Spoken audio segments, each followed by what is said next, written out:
This is Arjan from Eternal Cycle, and you're listening to the Dan Chan Show.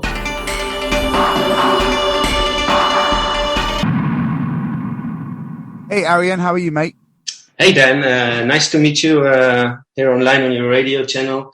Thanks for having me. I'm doing okay. Weather is doing fine right now. As you know, we had some changes right now from a little bit winter weather to spring and summertime. Exactly. You're not too far from me in Barcelona, but at the moment I'm in Germany and you're in my hometown of Barcelona. You've been there many years and I've been there a few years, so we need to meet for a beer at some point. Yeah, for sure.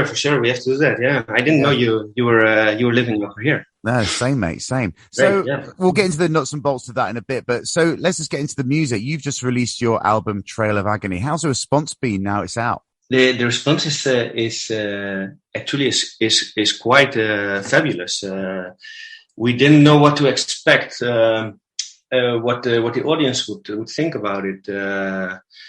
Although we had some singles out already, and so we knew more or less if people would like it or not. Mm-hmm. And I think the response is quite fabulous for just 2 weeks release album. Yeah, it's a great album. I mean, tell me about what the themes about the album and through the tracks. Actually, it was pandemic affected. Although the band before I joined the band was doing still some touring for the previous album. Yeah, but of course in the pandemic everything stopped. So there was time for composition and new ideas, which they did quite well. They did it all before I entered the band, and I just caught up just right afterwards. After the recording and before the release, actually. So I think they did an excellent job on the new compositions of the new songs. If you compare it to the old album, the album before, you see the progression musically wise and metal wise, maybe as well a little bit more dynamics, I think so. a little bit more raw.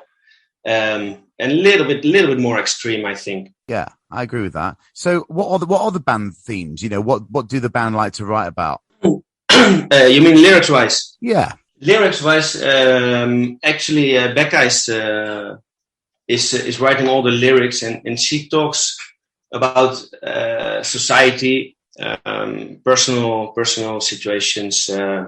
For example, insomnia is about our society, that our society forces their rules upon us.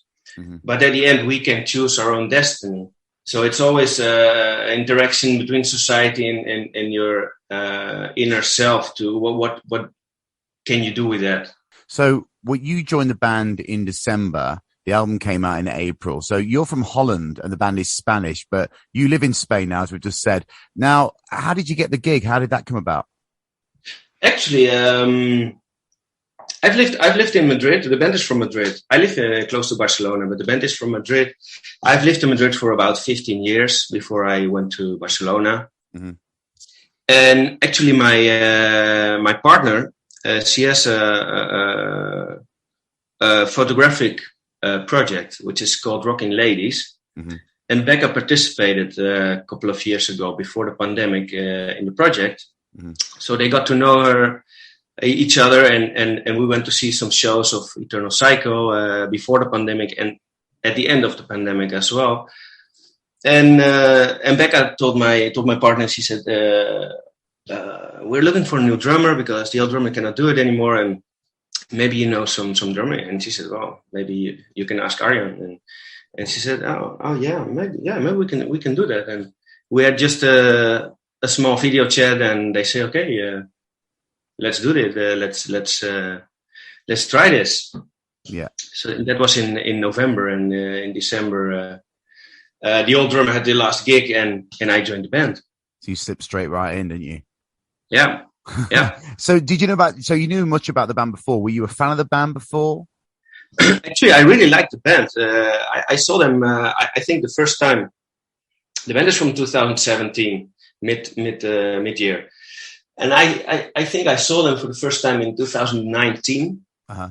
somewhere, and then the pandemic kicked in, of course, and then in 2021, I think they started again doing some gigs, and we said okay. They were doing a gig close to Barcelona, and we said okay, let's pay them a visit, and we know the guys, they need some support. Yeah. And I saw the new songs. I listened to some new songs that they were already playing. Two songs, I think. But they did, a great show, and all people were sitting, of course, in the chairs with the masks and everything. And, Yeah. But they did a great show. They did an energetic show anyway, and I remembered the song. So that is for me an important thing with bands. If they're not famous bands, but you remember the songs, for me it means that they're doing a good job. Exactly. And just out of interest, because I've got so many influences and so many genres that I'm hearing from the band. Where do you think the band sits in the metal genre? Where do you think it goes with the genres? What do you think? So I think I've read something like melodic industrial metal, something like that. Have I seen? Yeah, that's the definition we use as well. Of course, right now maybe the things changed between the first and the second album as well a little bit. I think the sound is a little bit more raw. It's not going towards death metal, maybe, because that's maybe too extreme.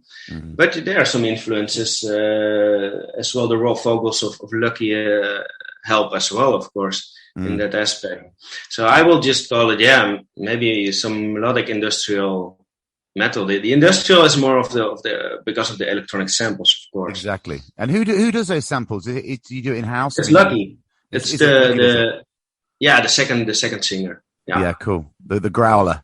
The growler, exactly. Yeah, so he's a real master of sampling. I don't know how he does it, but when I hear the samples, it's just fucking awesome, right? It sounds perfect. It's such a skill doing the samples. Do the samples go on before or after the recording? Do you think about the samples before the writing, or do you get dropped in at the end as like an extra added production? Actually, when they compose,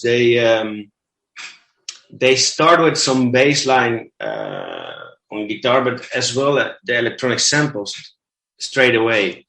But then they might adapt or the guitar line maybe or the samples.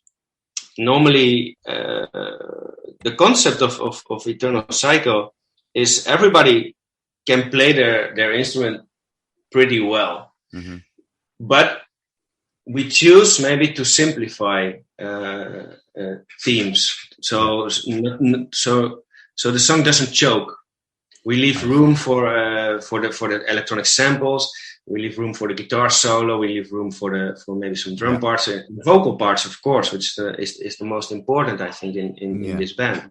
Things might change during the composition. Yeah, of course. Now, with the Spanish metal scene, how long have you been in Spain for? Do you say how many years? I've been in Spain since 2004. Oh, right, a while then. So the Spanish metal scene. There's some hot bands at the time. I mean, bands like, you probably know them from Barcelona, Obsidian Kingdom. We've got bands like Docs and Warcry, Nervosa even. Well, how do you think the scene is in Spain?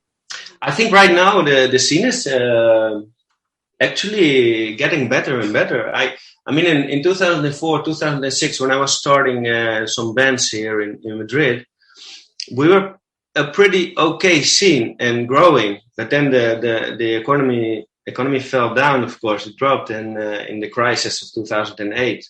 And things went down drastically. And Spain, it costed a lot of energy to grow back again.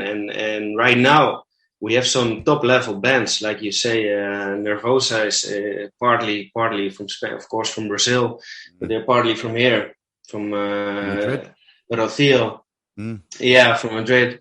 Of course, we have some classic death metal bands from the 90s as well, which everybody knows in the whole world, which are still kicking ass, actually.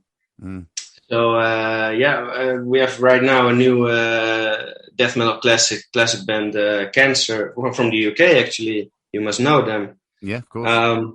Which the guy is living in Madrid, actually, and Yeah, John Walker is living in Madrid, and I have contact with him as well. Great guy, and he's reviving cancer right now from Madrid. Mm-hmm. Wow. So, I mean, going back to your history, you've got before you joined the band, you were in death metal, black metal bands. Am I right? Yeah. I played for about 3 years in Avulset, like we say here in Spain. Death metal, classic death metal from the 90s. It was an awesome time, of course. Gigs all over the world. A lot of gigs in Spain. We recorded the live DVD as well, video, everything. Yeah. Right now, I still play drums in Frozen Dawn, which is black death metal, Swedish style, which is awesome. But that's a little bit more difficult right now, nowadays, for in the Spanish scene, I think. Now, you're a drummer, as we've said. Now, what got you into drumming? What bands, drummers inspired you? Actually, I started drums long before I listened to metal. From when I was 14, I started playing drums practically because of one band, and maybe a lot of people are going to hate me because of this. It was Nirvana. Okay, that's fine. Nirvana, yeah. Dave Grohl. Dave Grohl's the guy.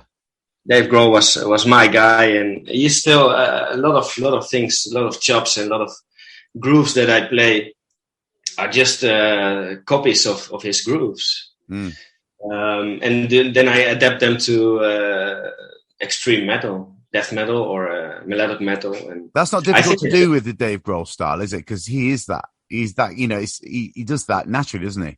Well, he's a powerhouse drummer. Absolutely. So in death metal, black metal, maybe you cannot always be a powerhouse drummer because of the speed. Yeah, of course. So you need to control your energy, of course. But I always try to give as much energy as possible to be a powerhouse drummer in faster metal as well, and faster extreme metal. Who's your favorite black metal drummers or death metal drummers? Like for me, it's Hellhammer or Frost. Of course, Frost. I learned a lot from Frost as well. Satyricon is one of my favorite bands. Me too. 1349. So if you want to learn blast, and double bass, you have to do your homework. Yeah. What about Hellhammer? Hellhammer. Yeah, I saw him live a couple of times, and it's always like it's a little bit more difficult to understand what he's always doing, of course. But he's a big influence as well. He has been a big influence for me. Absolutely. Now, if metal didn't exist, what music would you be playing? Just out of interest. If metal wouldn't exist, what music would you play? Jazz? Or blues? Well, I think Latin percussion. That would be too difficult for me, I think. Of course, I would say reggaeton, but then I think I would lose a lot of fans, right? So I would just say some alternative rock or grunge or something. Maybe stoner music. Stoner is real fun to play. So today, I've just seen that you've just announced a UK tour for September. Is this the first time the band has got over to the UK? Are you excited for that? Yeah, first time in September we go over there. Really excited for that. Maybe we are going to add some shows there. We have to see, but these 3 shows are on the plans. Yeah. So let's see what UK people think about Eternal Cycle. I'm sure you'll have no problem there. I'm sure they'll love you. So for sure. What other tour plans do you have for this year? Any festivals? We do some festival. We do a festival in Portugal. In July, yes, in Dolores Nobilis. Don't know if you know about that. It's a festival, Manowar at the Gates, Lacuna Coil are the headliners. Nice. So it's a professional, big ass festival, and we are really excited to do the festival. Portugal, I've played Portugal before, and for me, it's a great country. I can't complain about Portugal, right? So really looking forward to going to Portugal. Awesome. And for the rest, maybe we have some summer gigs. They have to be confirmed, so I cannot say too much about that. Sure, I understand. Now, with bands such as like Infected Rain, Igneum, very akin to your sound, I could see a great tour with, a band like this. Who would you ideally like to go on tour with? Maybe a good headline would be Rammstein, right? Oh, of course. Yeah. New album very soon. But yeah, I think that's a little bit too big to ask, right? I really don't know actually. Because, I mean, we're going to do some gigs with Nile actually, and we're opening for Nile. That. So of course that's a totally different style. Much more extreme, of course. Yeah. But let's see what's going to happen, and you never know if we can. We can have some new fans of extreme metal fans. Out of those gigs. So that's that would be really interesting. Oh, really cool. Now, what's the future for the band? What are the aspirations? What's on the bucket list? Well, right now we are going to promote as crazy the new album. A new video will come out soon as well. The last video of the album. Yeah, which one's that one? Crystallized. Oh yeah. And it will be released in May. Cool. So just one short month, and we will finish that as well. And then we will just work like crazy on the road, getting gigs in the UK, like we talked about, in Portugal. At the end of the year, we will do some gigs for Nile. We are closing new gigs in Madrid, throughout Spain, actually. Mm-hmm. Cannot say too much about it because they're not confirmed yet. Of course. I mean, everything we had planned a lot of course, but the pandemic just messed it up a little bit. So we have to be careful with the planning and I know. As best as possible to bring the music to the people. So what one European festival would be on your bucket list? Well, I think there are so many festivals, but I still think one of the biggest festivals would be Wacken. I think that would be really great for Eternal Psycho. Yeah, it would. I think that would be best, and of course, Hellfest would be great as well. Yeah. It's bigger, so I wouldn't complain. This year's is huge this year. But I think Eternal Psycho would do really well with the Germans. Of course, absolutely. Yeah. Absolutely. I mean, Germans have a long history of electronic music as well. So I think the combination of metal and electronic music would do really well there. I think so. But we have to try hard. But we will. Yeah, I know you will. So describe the band in 3 words for me. That's one. No, that's another one. Awesome. Yeah.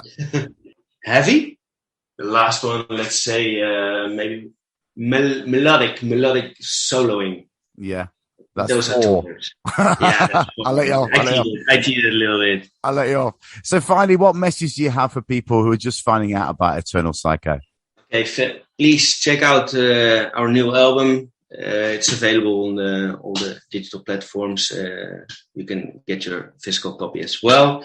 Contact us on Instagram, Facebook, throughout our official website. And please come to see us to our show, because you will be really surprised. If you like the album 100%, then you will like the show 200%. Amazing. Guaranteed. Amazing. Well, mate, cheers. Thanks so much for the chat. Thanks for joining me on the show. Good luck with the album and the tours and everything to follow. Many thanks. Fire.